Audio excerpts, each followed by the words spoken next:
So, Justin Garrison, thanks very much for joining me on Hermitix podcast. Thank you very much for having me.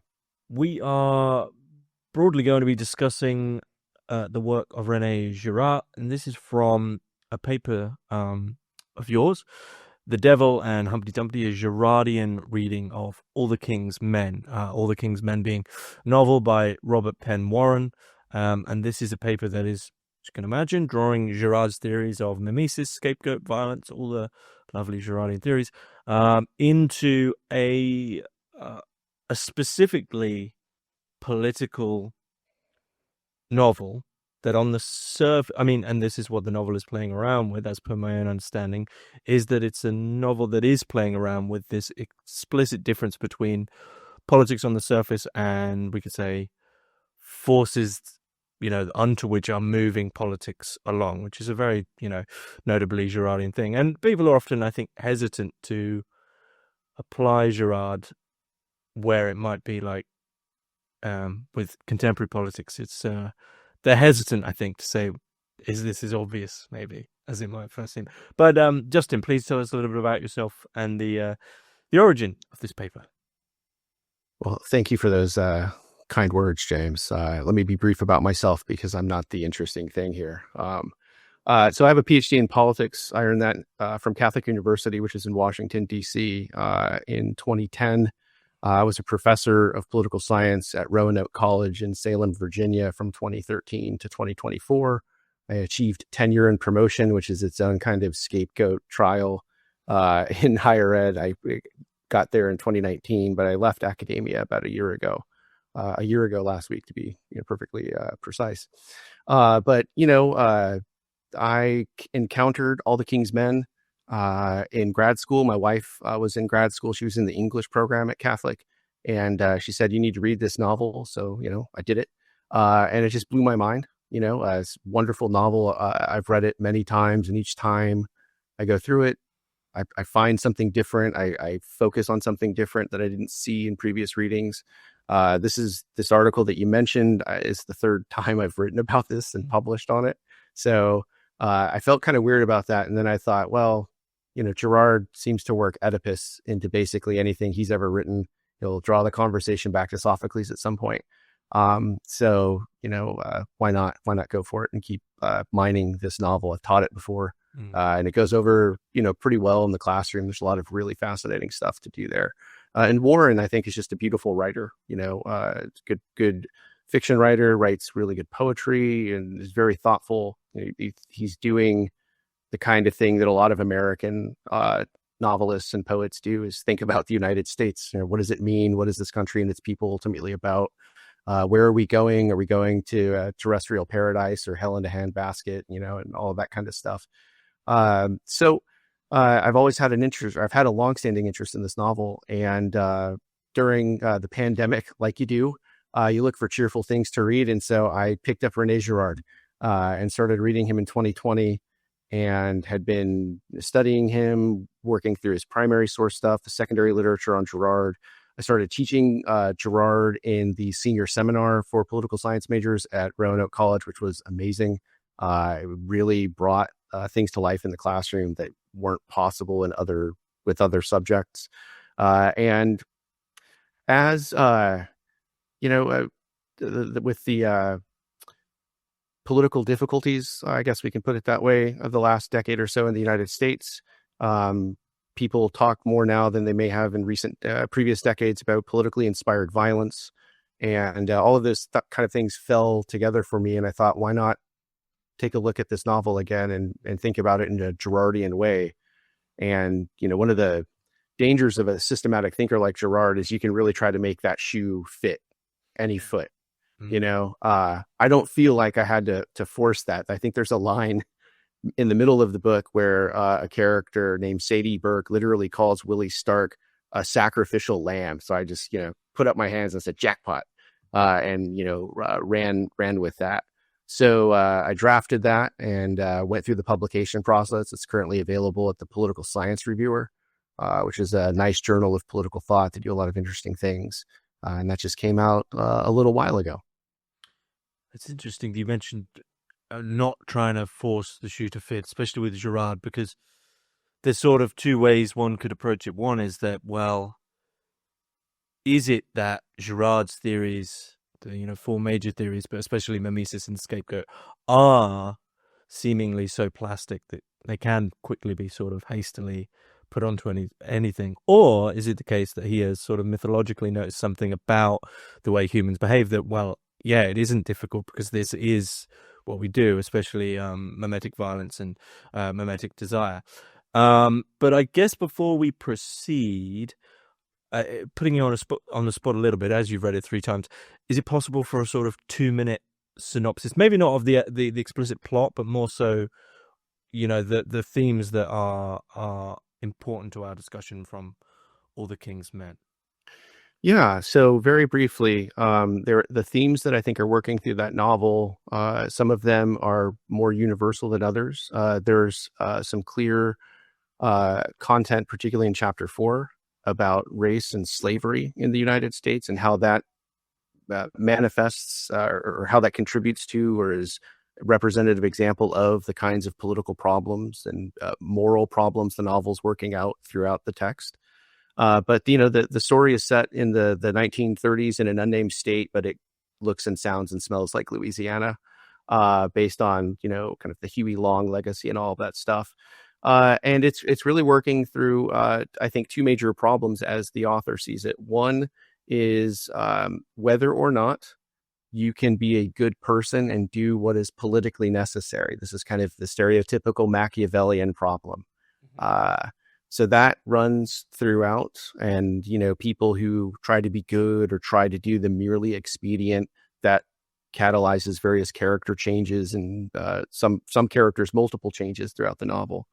And then the second major concern, which is more the subject of a book chapter I did on this novel in 2020, is the theme of scientism and the role of scientific imagery, scientific ideas, scientific methods, and how they are either appropriately or inappropriately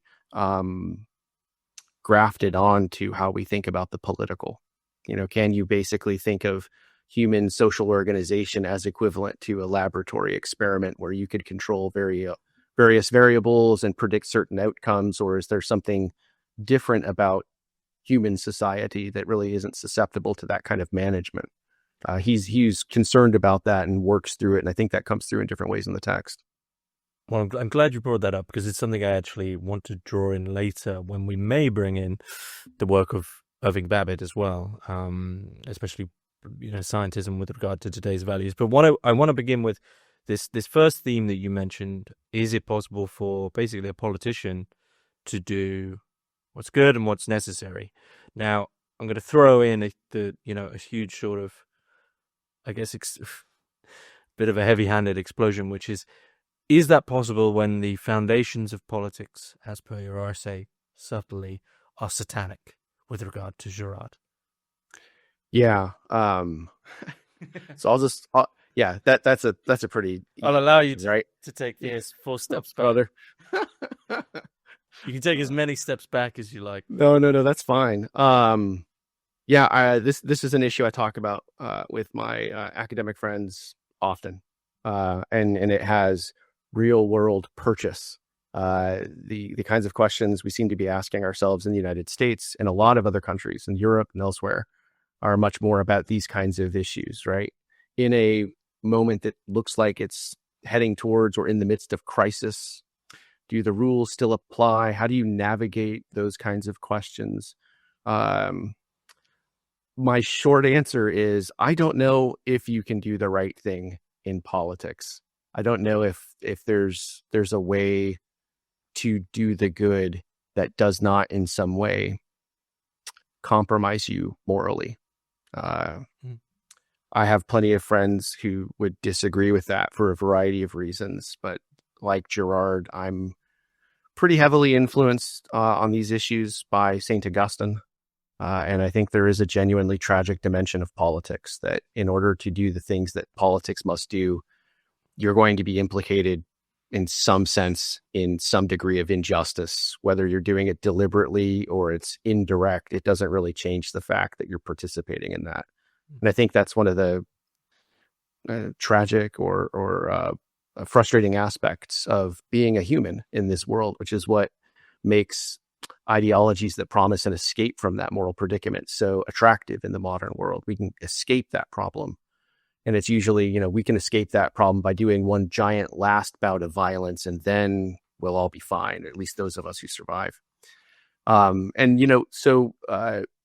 Girard, in various writings, thinks that Satan is a concept, a structural concept depicted in the Gospels that kind of maps the broader scapegoating structure that he sees elsewhere. So Satan for Girard isn't, at least in his public writings, I don't want to speculate on his private religious belief, and he was very careful to keep those things separate in his scholarship. But in his writings, the satanic is the structure of mimetic rivalry that culminates in violence. And he focuses on this statement from Jesus in, I think, the Gospel of Matthew, where he asks the Pharisees, how can Satan cast out Satan? And for Girard, this phrase is not, strictly speaking, so much a question as a description of how existence works, right? Mimetic violence, if it can't find some way to stave off the decline into a Hobbesian war of everyone against everyone, we're all going to die. And he actually thinks historically that probably happened to some proto-humanoid communities, that they weren't able to find some way of dealing with their violence and they just killed themselves. And so the idea of Satan casting out Satan is the notion that the satanic is one way of accounting for mimetic rivalry and violence. But then that scapegoating mechanism, whether it's Jesus being crucified or the prophets being stoned to death or something like this in the Old Testament, is a way of resolving those conflicts short of total destruction. And in that sense, if what Girard says is true about the general, kind of the universal presence or near universal presence of scapegoating in archaic societies, and if these kinds of mimetic triggers incline us towards violence, then there is a sense in which I'm arguing that would mean you could describe the foundations of politics as such, democratic or otherwise, as satanic. So it's not like, like wearing like lipstick and doing like weird seances and stuff. It's not quite like that. It's more of a structural component. So do you see the moral compromise of politicians as per, if we're to take Girard's theories seriously, to take them at face value, that the moral compromise of politicians isn't a question of whether or not there will be some crisis where a scapegoat is required. It's actually just the case that from the get-go, being a politician, involving yourself within this scene, if you want to call it that, is a case of having to sort of select your scapegoats. Yeah, I mean, it's really difficult to resist. If you are looking for maybe like counter examples, right? Who hasn't sinned? It's a really, really short list.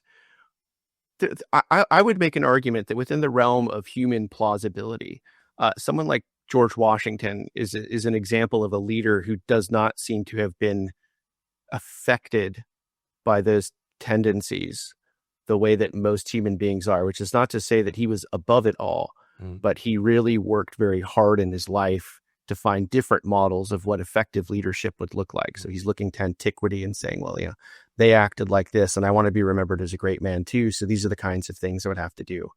So maybe there's a sense in which that kind of leadership points in a direction that wouldn't go the direction that we seem to have chosen to go, which is just direct kind of mimetic conflict and confrontation in politics, where you can almost do like a words kind of search and replace. And it's the same argument pointing in both directions. So this party says that, and that party has the response, and you could just flip that script and it would really read accurately going the other way too, because they are in a duel. They're kind of mirror images of each other, despite the fact that if you ask them that question, they would say, oh, we couldn't be more different from them. They are the bad guys. They're the ones who need to go. We're the good guys. Trust us.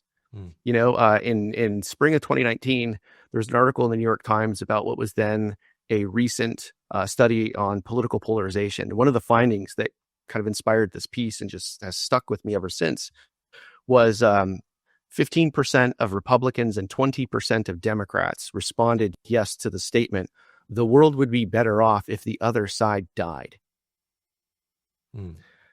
I don't think the distance between hoping your opponents will do you the favor of dropping dead and helping them along is a vast distance. And that seems to be the kind of thing where Girard, I think, has a really strong capacity to explain why things like this are happening, but to do it in a way that doesn't resort to or come down to, and that's why this party is the right one and that party is the wrong one. It's a frustrating kind of analysis, if you will, because it doesn't easily break down into left, right, red, blue, Republican, Democrat, Labor, Tory, you know, all of that kind of stuff. It's very different. Is it different or even more simple, such as friend enemy?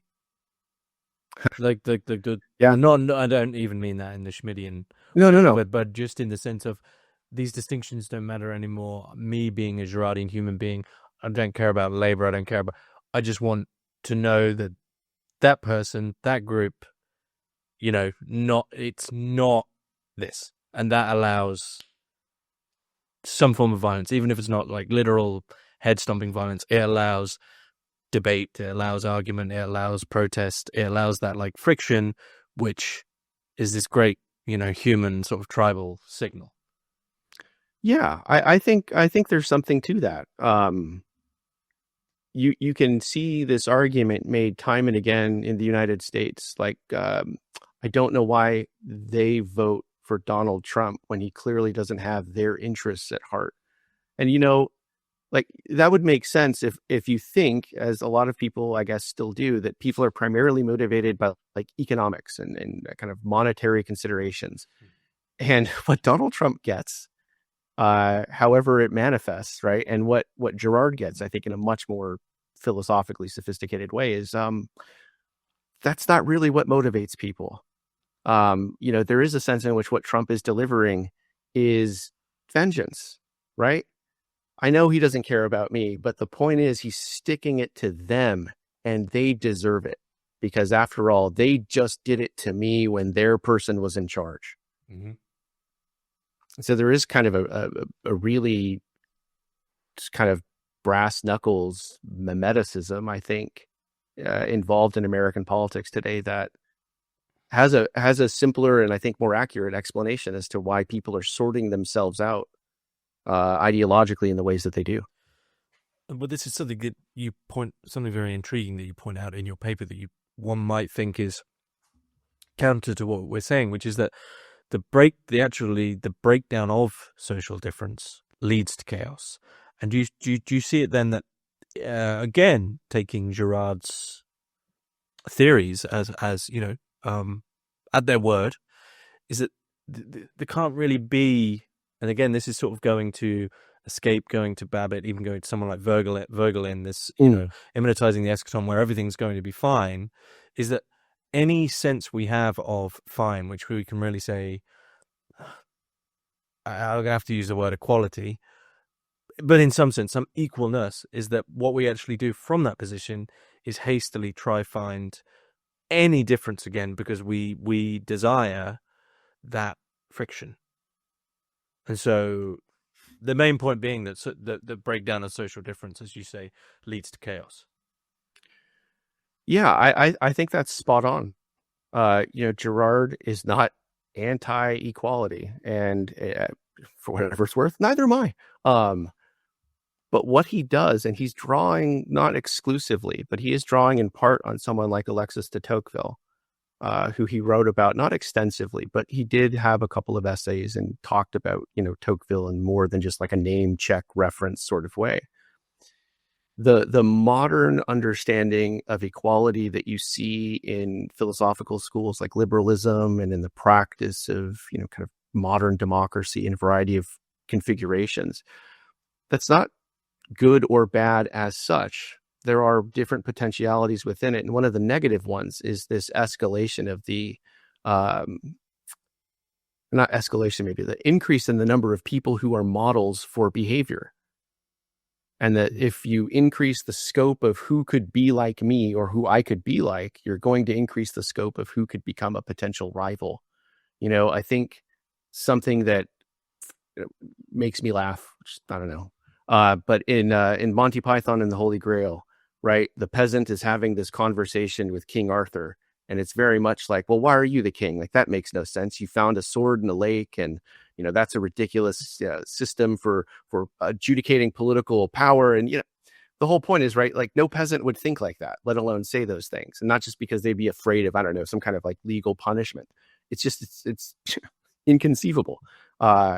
And you don't quite have those problems, which is not to say there weren't problems in older eras, but you have these kind of external structures that sort and mediate desires in ways that when they're taken down, you still have the same people with the same human nature.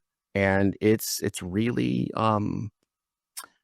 it's potentially quite explosive. I think one of the things that you would see in a text like the Federalist Papers is there's an intuition of this problem. They're not dummies, the American founders, and they are familiar with what they would call faction-based violence.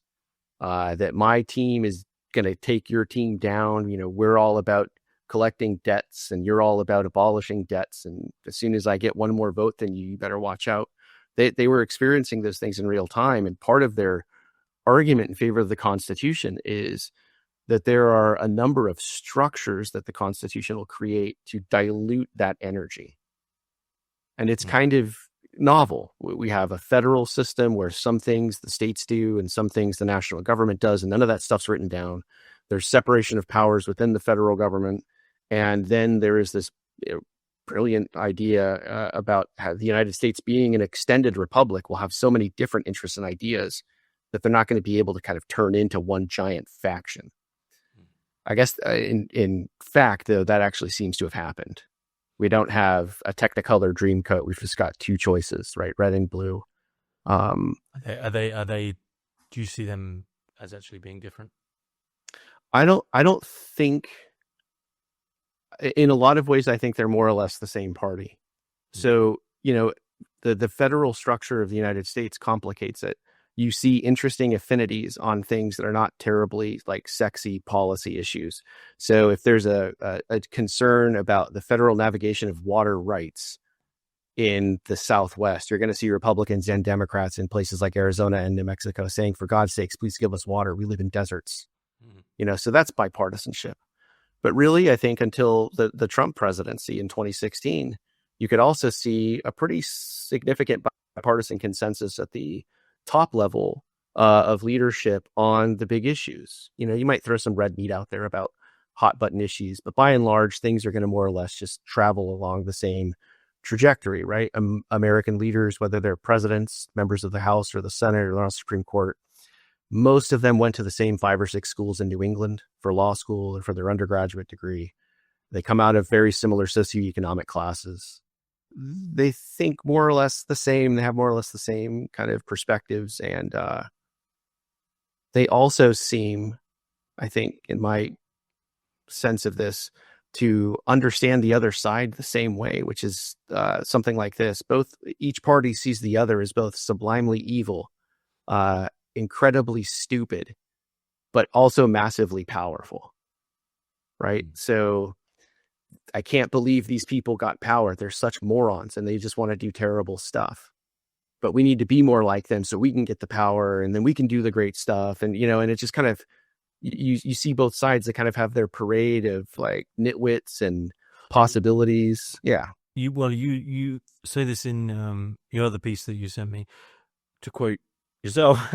Many people have become good at seeing the scapegoats of others, but are nowhere near as clear-sighted when it comes to their own scapegoats.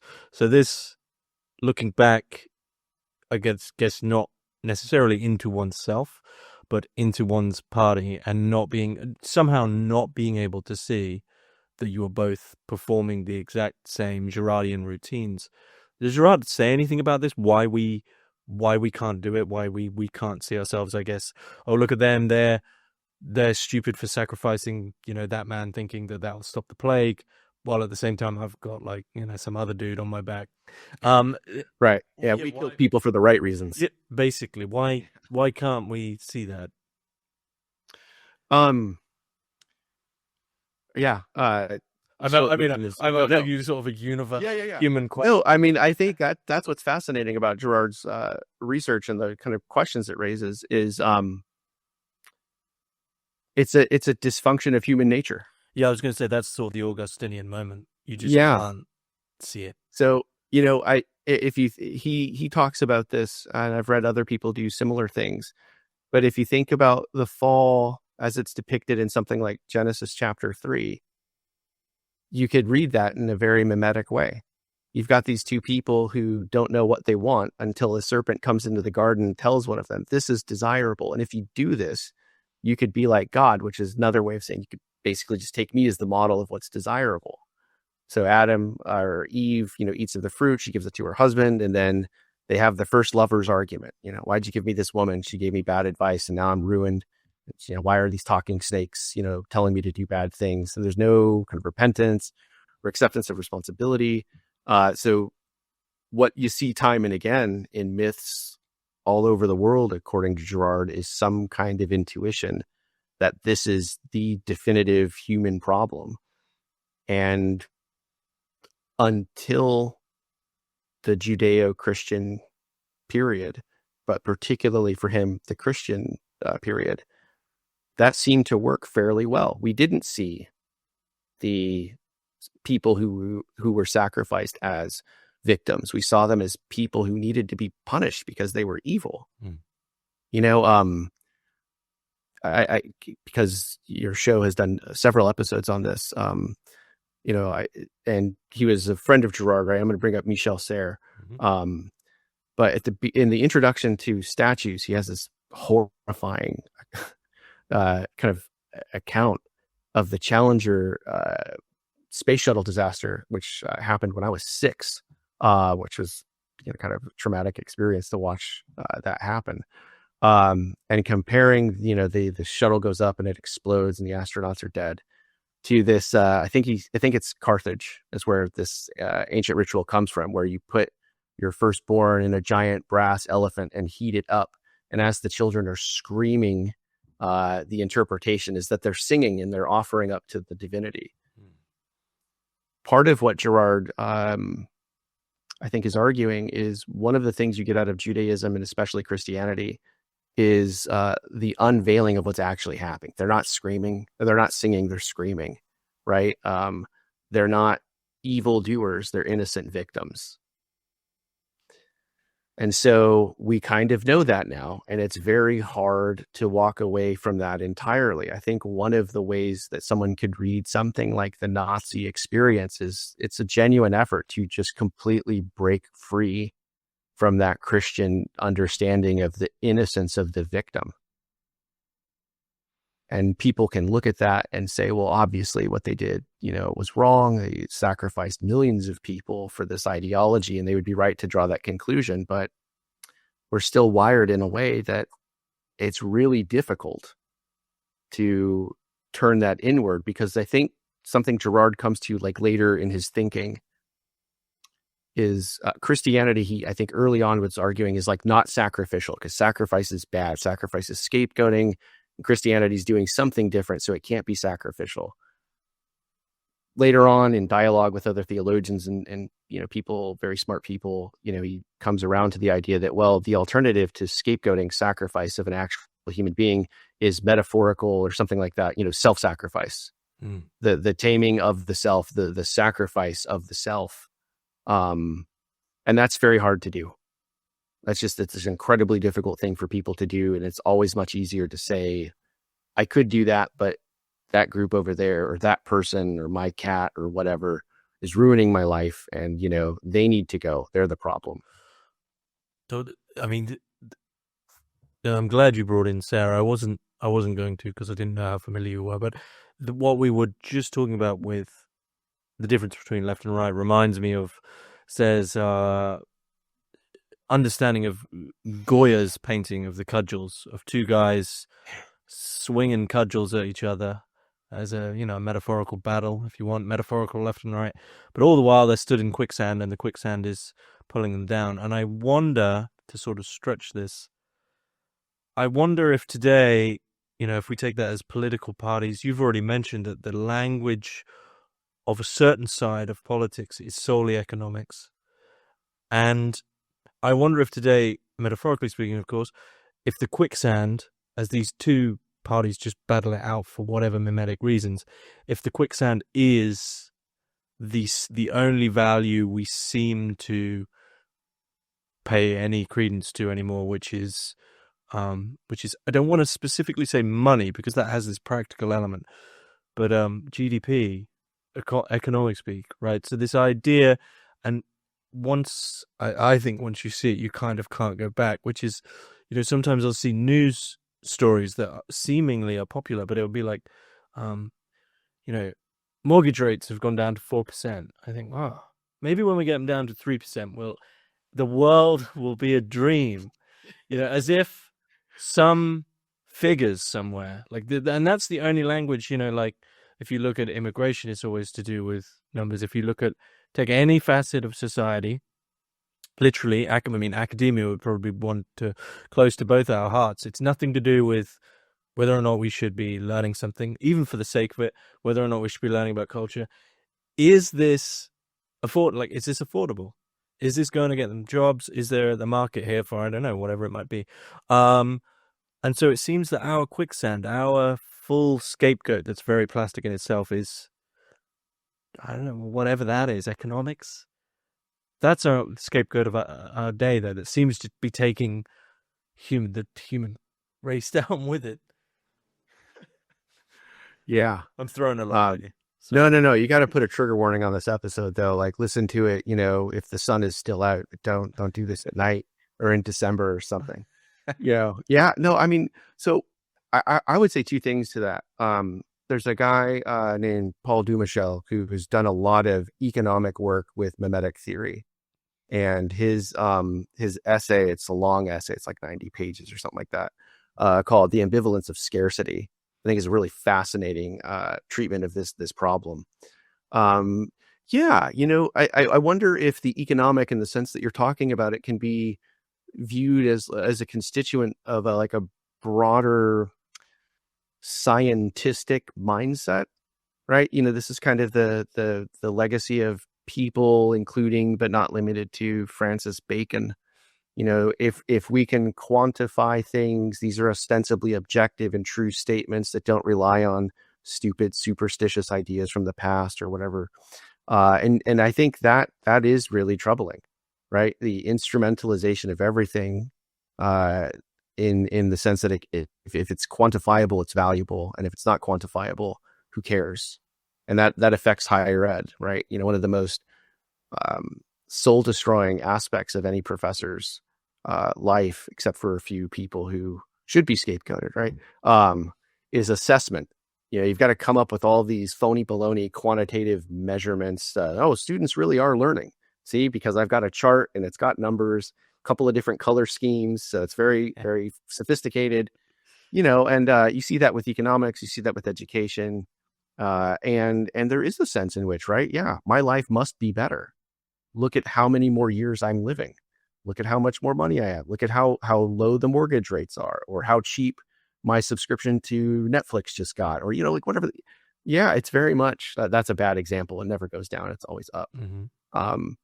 But, there's something about that enables you to kind of paper over a lot of violence, that's being done physically and spiritually and economically to a lot of people. Think about, as just kind of one example, the smartphone, right? So I think this makes a lot of sense, tying Girard together to what you were saying. So we care about Apple's, quarterly and annual earnings, and the bigger the number, the better they must be, and the better they're doing. And I've got this device and it's wonderful because I can pretend I'm learning a foreign language or something like this on it. And I don't think about people at Foxconn, because that's pretty depressing that they have suicide catching nets or something. So when you jump off the building, they can just roll you back into the factory or something like this. there are really awful aspects of this. And you don't have to, strictly speaking, go to technology. Um, if you learn anything about how food like chicken and beef and pork is mass produced, it's unsanitary, it's inhumane for the animals, and it's dangerous for the human beings in a lot of instances. But I don't care because, I've got the chicken nuggets at the end of the process. So, yeah, I think there is a sense in which that notion of quantification and consumer convenience is a kind of myth of what the good life amounts to. And it papers over and obscures a lot of terrible things that are being done to people, including the people who consume that stuff. This draws us to Babbitt in a certain way with this. He says a cult of humanity is coming more and more to be our real religion. I think he's referring to sort of a humanism that doesn't really get spoken about much anymore. I think because it's sort of become a default for a lot of people, especially more, maybe not so much America. And my read on like America, how, secular versus religious in America obviously isn't going to be as on point as yours, but especially somewhere in the UK where, we're a secular nation now. There's no doubt about it. That form of humanism has become the unspoken thing that obviously is happening. But this, again, this future, as Babbitt says, when heaven on earth is delayed or denied, the search for scapegoats begins. And so, like, we are because of this sort of humanism combined with rationalism, combined with quantification, you've kind of got the utopia, you've got the form of reason that allows us to be right. There's no nonsense. There's no gods or mythological nonsense. And then you can test it as well. And I think once you have that, which is just a form of utopian thinking, it's extremely dangerous because then you've sort of ousted the Augustinian thing. Like, we can sort this out. And then, well, you have to keep finding reasons for why everything isn't perfect, even though we've all sort of, Steinbeck said, a nation of temporarily embarrassed millionaires. I guess we're sort of like a Western world is a world of temporarily embarrassed, like, utopian citizens, right? We all feel by now should be living in our Star Trek dream world. But That's right. But we keep needing that excuse. So we can't accept. We can't accept I think if you accept the Augustinian tragedy, it's no longer a tragedy. Maybe that's mine. I don't know. I'm riffing a bit there, but no. I'm glad you brought Babbitt into this. I was just talking a moment ago about Francis Bacon, and Babbitt really talks about two sides to the modern naturalist movement. And there's the Baconian utilitarian. It's all about science and, quantitatively measured material progress, right? My computer's faster than it was back then. It must be better. All of that kind of stuff. And then there's the second part of the naturalist movement, as he describes it, is the heart, if you will. And it's Rousseau, right? The most anti-Augustinian thinker in the Western canon, whose Confessions is a celebration of himself rather than a story of his own wickedness and how he found God or something like this. I don't know if you've read the Confessions, but it opens with him going to Judgment Day with this book saying, "I dare anyone else to say that they were better than me." That's a bold move to say to God, to put it mildly. But both of those things seem to work together. And when they do, you have this Rousseauistic understanding of the human person, which is not one that is sinful or fallen or ethically dual or anything like that. Human beings are good by nature, and all of our problems come from outside. So thus, if we can reorganize the external reality, our goodness will once again gush forth like a torrent, and all problems will be solved. And that's a seductive message because it doesn't require the person who believes in it to do much of anything by way of like self-work. There's no Aristotelian management of the lower inclinations or the extremes that are at the sides of the virtuous mean. There's no need to rein in sin or something like that in the kind of Augustinian sense. And I think it's Vogelin, as you mentioned a moment ago, Vogelin gets to this as well. If you don't recognize that the biggest problem in the world is you, then it's always going to be something outside, and that's more attractive. And so it's easier to kill these people, to write them off as, we have all of the words, right? The reactionaries, kulaks, wreckers, and in our time we use very seemingly scientific language. We like to attach the suffix phobic or phobia to everything because it doesn't sound like I'm saying, I think you're a jerk, I think you're a bad person. I'm making like a clinical statement. You've got a disorder, right? It's very sanitized, but it's, only superficially so. It sits right in there. And I think, you had mentioned the West. One of the things that seems to be happening is, as efforts to remake the non-Western world and the Western image of a kind of Rousseauistic liberal democracy, as that project has, crashed to the ground in the American and also, to some extent, right? I know the UK participated in this in various ways. The wars in Afghanistan and Iraq, that kind of blows up the dream of democratic peace. And as George Bush said, we're going to end tyranny in the world in our time and all this stuff. You just see it turning inward. Right. And now there's an internal discussion about, well, you're not really democratic because you use democratic procedures to come to the wrong conclusions. Right. You're an illiberal democracy, or you're, crypto fascist and crypto socialist and all of that kind of stuff. I mean, if something like what Genesis 3 is pointing towards is kind of like a statement about the human condition as such, then yeah, it's just something that we've been wrestling with forever. And these are the ways in which it takes shape in modernity with these kind of pseudoscientific and pseudo-romantic arguments.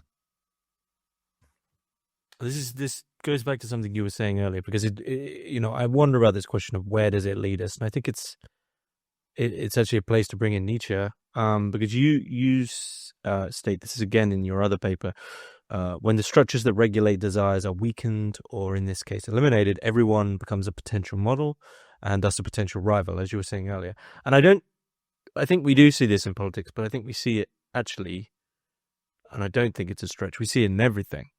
We see it on YouTube, we see it even in our most minor, I don't know. Oh, you bought the one with flowers on it? Oh, I got the one with birds on it. I'm going to come throw mine through your window. Go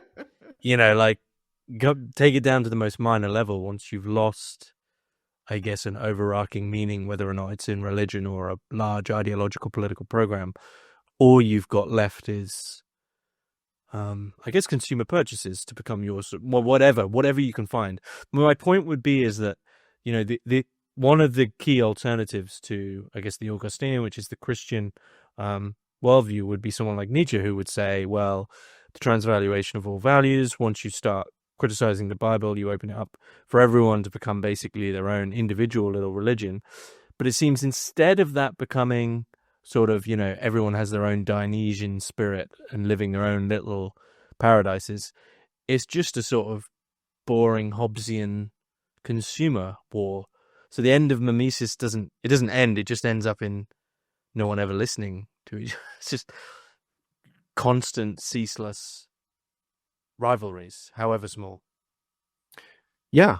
And again, I think some of the economic work on mimetic theory is really helpful here. I'm not an economist, and I don't really understand economics, and I like it even less. So all of that out there. I still find these essays really helpful. And part of the argument is, again, the two sides of the coin. One way in which a market economy might prolong some kind of massive mimetic crisis is just through the sheer quantity of choices that we have to buy stuff that really doesn't mean anything anyways. It deflects our attention in enough different directions that it never organizes into, oh, but we really all want to get together and stick it to that group or that person. So, and maybe that's true. And if that's true, that's not nothing. That's kind of a structural economic argument, the way that the framers of the Constitution here are making a structural political argument. You can use these designs to kind of spread things out and dilute the potency of kind of mimesis on a societal scale. But that also seems to be wearing a bit thin, Mm. because it does seem, the kind of textbook examples I would go to in class is, like, well, it feels like most of where people live these days is just like the airport, right? It's all the same stores, the same chains, and all of the people are just kind of passing through. They're not grounded in that area. They're just temporary occupants. Um, and if that's kind of life, in a geological or geographical sense, then the things you're holding on to are really kind of abstract, and those can spread, I think, more quickly than would be the case if you were rooted in a particular tradition in a particular place that had its own kind of distinct way of life. I mean, maybe I'm reading you wrong there, but it seems then that what would follow, as you're saying, everyone's in sort of airport societies. People are the thing that fascinates me, and this is sort of a very kind of Freudian point, but what fascinates me is that people are bored of their phones whilst using them. So people are on their phones within the addiction, aware of the addiction. Like they'll even be using the phone to, somehow access something. So, in a broader sense, you're within the mimetic desire, aware of it and its transparency. And I wonder if that just paves the way for more dangerous, nefarious mimetic desires. I don't know. I'm not sure where to go with that, but it just seems that we don't. What I would say, as we're talking politically, especially as I'm talking of the UK a bit here, it seems our appetite for ideology has gone, but that's worrying because it makes me wonder what our appetite is for. Nothing is really, no ideology is really sticking in the UK at all. And I don't know how, whether or not that's happening in America. Maybe it's because of this economic problem, the only language we have. No one's talking about we want to make the country beautiful, or we want to, I don't know, imbue people with love, or increase education and have a knowledgeable country. It's all about, we're going to be wealthier. That's pretty much the only word that's used on a country is wealthier. And that's not an ideology. That's just a number. Again, I'm sort of repeating myself. So I just... I don't know where to go with that because I'm sympathetic more to Spengler, so I just think let it die out, right? Yeah, he's got charts. Well, you can diagram it out. We're in winter, I think. Yeah. No, yeah. I mean, I would be curious to hear more, but I also am vaguely aware of how difficult free speech has become in the UK recently. So don't obviously do anything to get yourself in trouble. But I mean, it seems as if, to me, from the outside looking in, that it's heading in a more Schmittian direction. That it's not, let's have knockdown, drag out, policy fights about the NHS or something like this, as much as there are some pretty strong divisions over questions about immigration and identity and cultural assimilation and things like that. And those tend to be, I think, part of what, Girard might say. I'm not trying to speak for him. Just historically, those seem to be the things that really do trigger bigger problems, because if we don't know where we fit and who they are and who we are and these kinds of, it just becomes very disorienting. One thing I wanted to say about Nietzsche, though, and I think I addressed this in the paper, I think Girard's reading of Nietzsche is really interesting. Because when I encountered Nietzsche in college, it was very much the post World War II. He's just about play and, be your nice individual self. It's kind of like the therapeutic Nietzsche or something like that.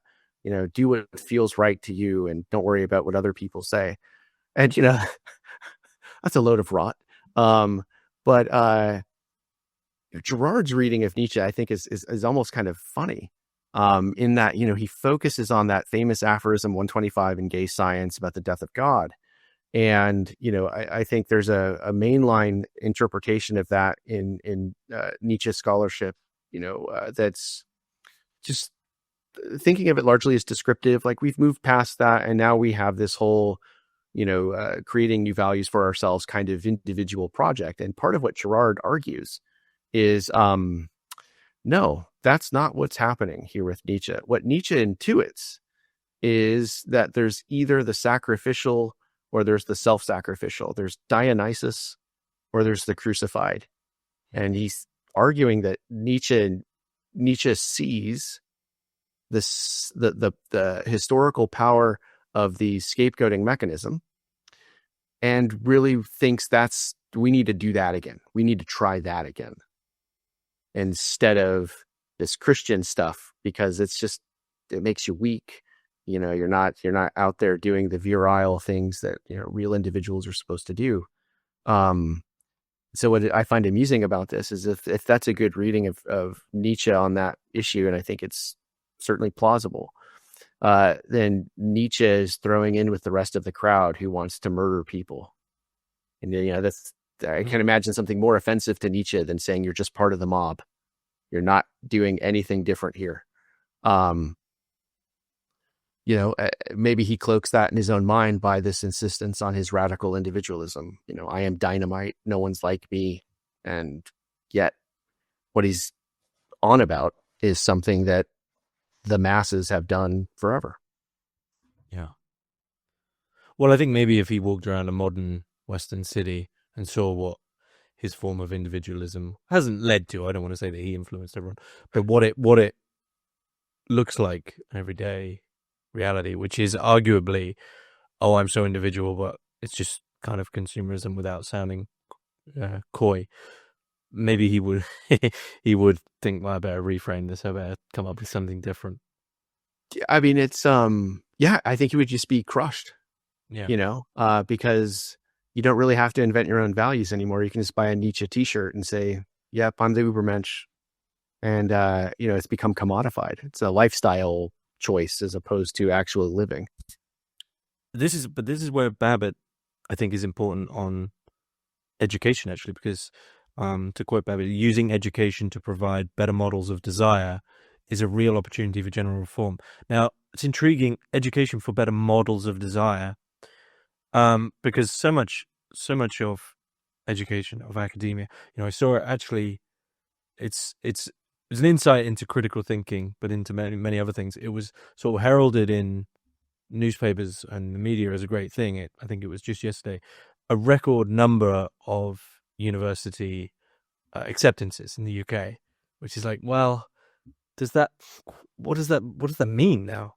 I mean, what's the limit there? Like, is the point just to get everyone to have a degree, like for the sake of it, kind of thing? And so, what is the desire that's actually at play of going to university or education or whatever it might be? I mean, I think it's pretty transparent now that the primary desire that is taught to us is to get as much money as you can. I can't see any other desire that is taught you in school, which is, what's implicitly taught is you're in detention because you weren't paying attention. And if you pay attention, you get a good grade, which means you get a good job. And then what? Well, then you're on your own and you go, to therapy or whatever. And so an overhaul of what desires are taught isn't just, you can't do that from within. I don't think you can do that from within our current mimetic framework. And that is like the serious question of how do you even begin to educate a little, how do you begin to educate and the desire of wanting to see beauty in the world? I don't have an answer, but I think Babbitt is on the right track. No, yeah, I mean, in some sense, isn't this this kind of dynamic that you're describing? I'm going to go to university. Why? So I can get a job. Why? So I can get money. Why? So I can buy a house. Why? So I can get married and have. This is basically the sequence of events that leads everyone in Fight Club to just start like beating each other up and blowing up stuff, right? Because it's not a satisfying life. Well, yeah, and that what's interesting about that violence is it's literally for its own sake. Yeah, because the other life is so. I just need something. Yeah, I mean, Babbitt. This is somewhat Fight Club, related, but in this book, his first book called Literature in the American College, he's diagnosing what then, 115 years ago or something like that, were problems that he saw emerging in American higher education. And he said, one of the reasons that people might take intercollegiate athletics more seriously than the classroom, because at least in a college football game, there's actually something at stake. Someone's going to win the game and you're invested in it, and they have to actually do things you can measure as contributing to or detracting from that goal. And there is a sense in which university education clearly had a goal in decades and generations past. And that seems to have been lost in the, quest for more money. And not just in the sense that with the degree you can, go into the world and get a job, but for the institutions themselves. Many of the elite institutions in the United States are private. So Harvard is not a public institution, Yale, Princeton, those places, but also places like where I worked at Roanoke College is a stereotypical American small liberal arts college where you're talking about undergraduates only, and it's under 2,000 students. And you're very much living from paycheck to paycheck, not just as an employee, but as an institution. And that creates, that's not creates, my argument is not, and that's why all education should be nationalized or something like that.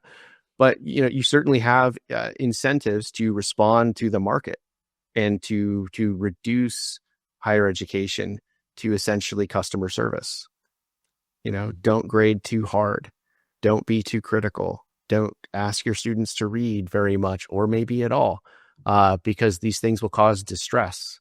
And, then they might leave, and that is bad for the bottom line. There's something strange about all of this stuff that we've been talking about in the last few minutes as aversion to suffering, aversion to growth through having to overcome some kind of resistance. Well, could I change that to aversion to pain? Yeah, sure. Okay. Because that's true. I think this, I mean, I was sort of playing around with the words, I guess, but I think suffering comes from pain.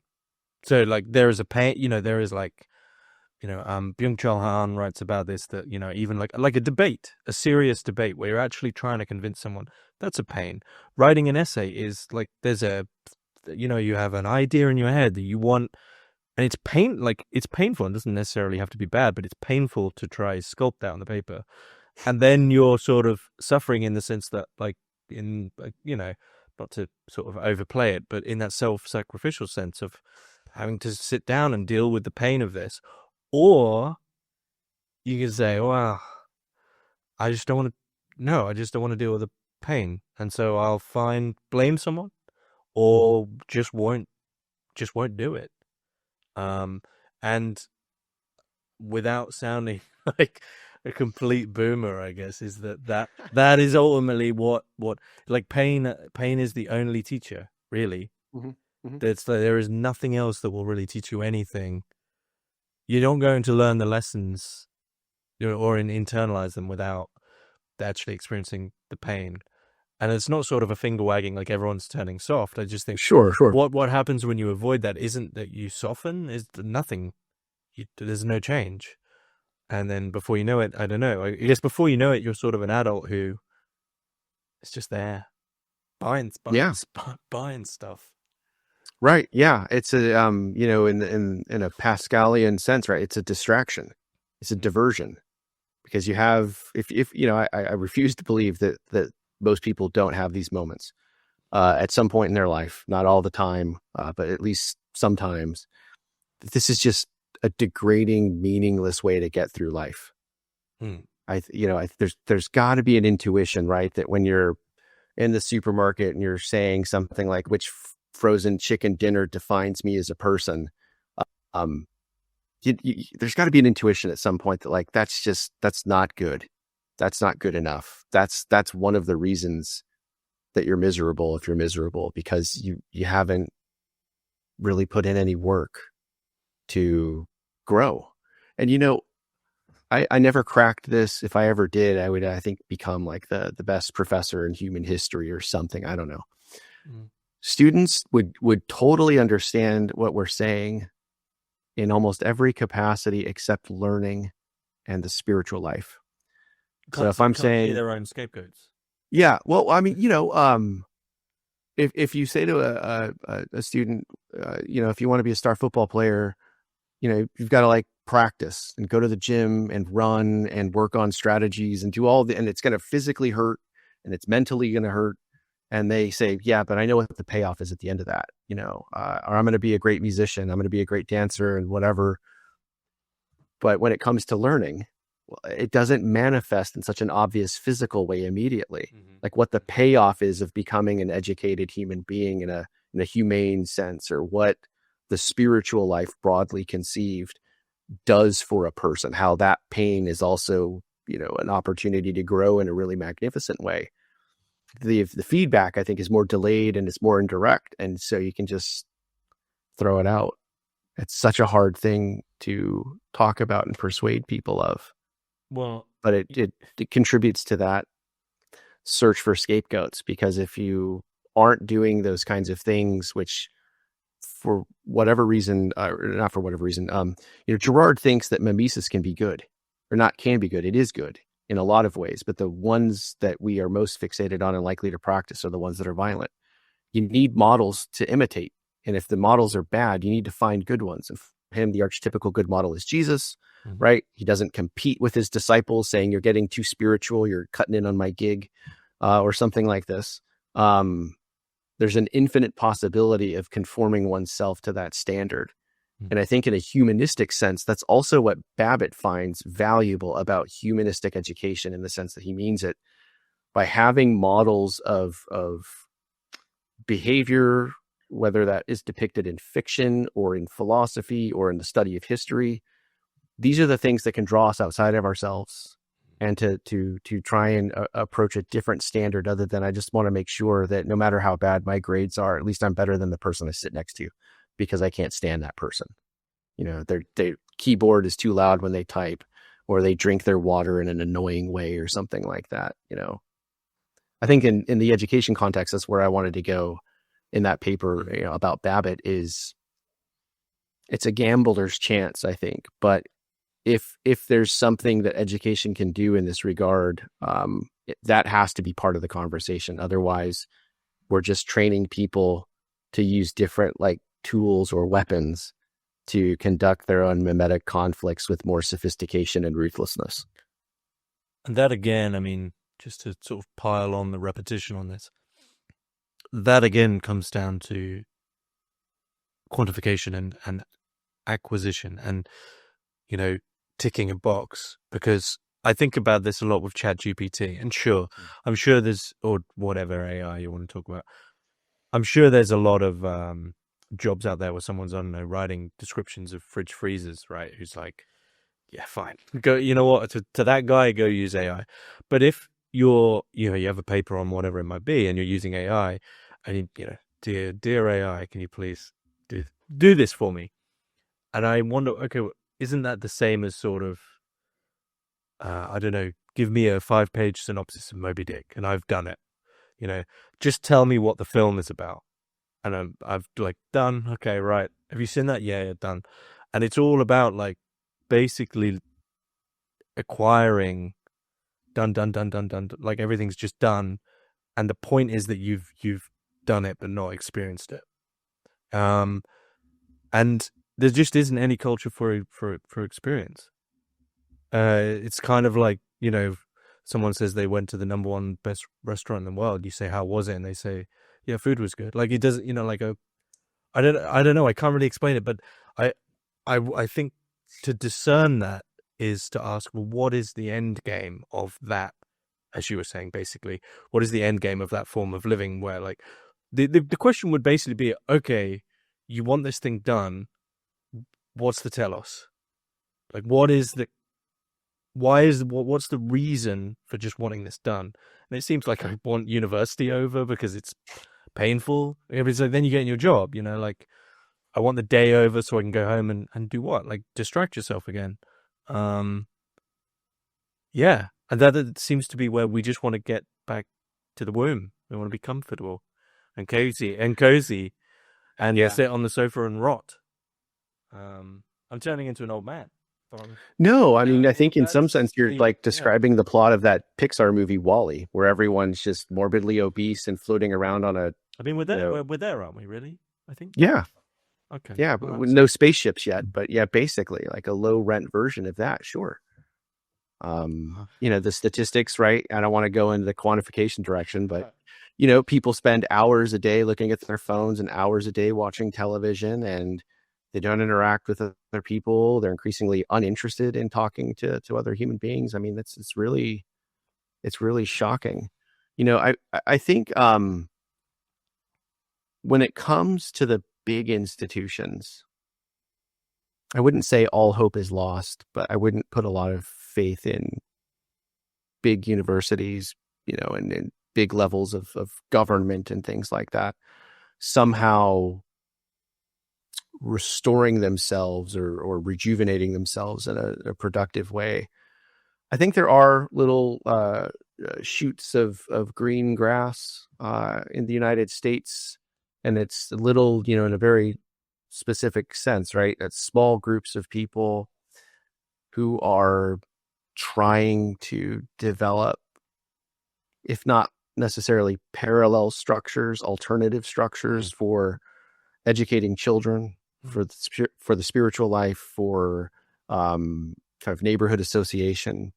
I don't want to sound like a kind of an agrarian or small town utopian either, but there does seem to have been an increased interest in doing that and in finding ways to connect with others who are similarly situated. I think COVID inadvertently was a positive catalyst for people to think in the areas of education in particular about what are people learning and what should they be learning, and then how can we go about doing that if the kind of establishment institutions don't want to pursue those goals anymore.